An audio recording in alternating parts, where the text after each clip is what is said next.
Hello everyone. आज के video lecture में हम देखेंगे इनलाइन फंक्शंस के बारे में। तो पिछले वीडियो में हमने देखा था कि फंक्शंस क्या होते हैं, सी प्लस प्लस में फंक्शंस को हम कैसे डिफ़ाइन करते हैं। कॉल बाय वैल्यू एक फंक्शन होता है, कॉल बाय रेफरेंस एक फंक्शन होता है। और आज हम देखेंगे बेसिकली कि इनलाइन फंक्शन क्या होता है और इनलाइन फंक्शंस का यूज़ क्या होता है और कैसे हम इनलाइन फंक्शंस को यूज़ कर सकते हैं। तो अगर हम डेफिनेशन की बात करते हैं तो इनलाइन फंक्शन को कैसे डिफाइन करते हैं। It is a function that is expanded in line when it is invoked. इसका मतलब अगर मैंने कोई फंक्शन है उसको इनलाइन बना रखा है और जब वो फंक्शन कॉल हो रहा है तो कंपाइलर पूरी फंक्शन कॉल को उस फंक्शन के कोड से रिप्लेस कर देता है। ठीक है, so the compiler replaces function call with the corresponding function code. But इसमें आपको एक चीज़ ये ध्यान रखना है कि यूजुअली हम फंक्शंस को इनलाइन कब बनाते हैं, जब वो बहुत छोटे होते हैं। So usually functions are made inline when they are small enough to be defined in 1 or 2 lines. जब हम किसी फंक्शन को एक या दो लाइन से ही डिफाइन करते हैं तब हम उस फंक्शन को इनलाइन बनाते हैं। अगर हम एक बड़े फंक्शन को इनलाइन बना देंगे तो जो फंक्शंस की बेसिक फंक्शनैलिटी थी कि हम अपने प्रोग्राम को छोटे छोटे हिस्से में तोड़ रहे थे, वो लॉस्ट हो जाएगी। तो देखो इसको बनाने का तरीका क्या है, आपको लिखना कैसे है इस फंक्शन को इनलाइन। तो फंक्शन को इनलाइन लिखने के लिए एक जो कीवर्ड यूज़ करना है वो है इनलाइन। किसी भी फंक्शन की डेफिनेशन है उसके हेडर के आगे आपको इनलाइन लिखना है। So inline then function header.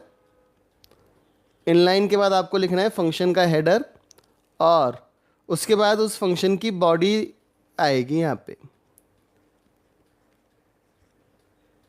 तो ये तो हो गया फंक्शन का डेफिनेशन, जब कि कैसे हमने फंक्शन को डिफाइन किया है।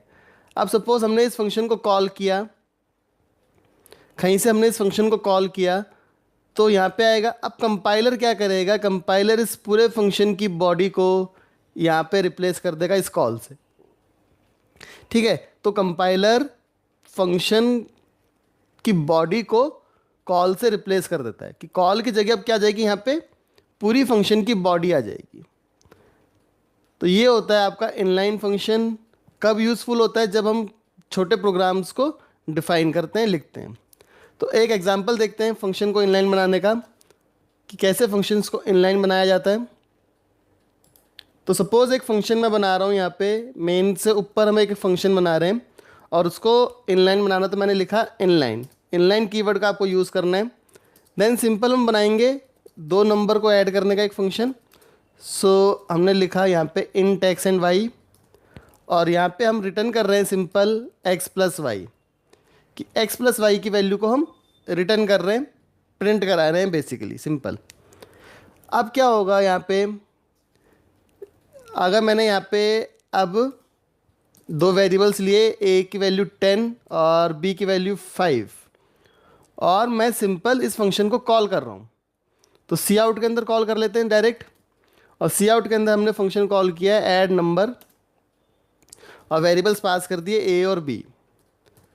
तो अब क्या होगा यहाँ पे, जब हमने फंक्शन को इनलाइन बना दिया है, क्योंकि हमने क्या करा है, फंक्शन को इनलाइन बना दिया है, तो ये जो कॉल है फंक्शन की, ये वाली जो कॉल है, ये किससे रिप्लेस हो जाएगी, कंप्लीट इस बॉडी से। मतलब ये फंक्शन की कॉल इस बॉडी से रिप्लेस हो जाएगी। इस फंक्शन की कॉल की जगह क्या आ जाएगा, return x plus y, simple. अब इसको रन करते हैं सिंपल, हम यहाँ पे इसे रन करते हैं एक बार।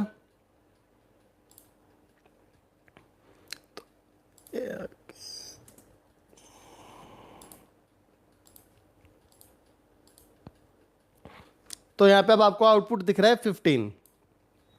ठीक है, आउटपुट में कोई डिफरेंस आपको नहीं दिखेगा कि अगर हम इसको इनलाइन बनाते हैं नहीं बनाते हैं। बट इनलाइन फंक्शंस का यूज़ कब होता है, बेसिकली जब फंक्शंस हमारे बहुत छोटे होते हैं और हम चाहते हैं कि फंक्शन को कॉल करने की बजाय वो फंक्शन की बॉडी ही उस कॉल से रिप्लेस हो जाए, तो उस टाइम पे हम फंक्शंस को इनलाइन बनाते हैं। So this is all about inline functions. Thank you for watching the video. Please subscribe to my YouTube channel for more such tutorials. Thank you.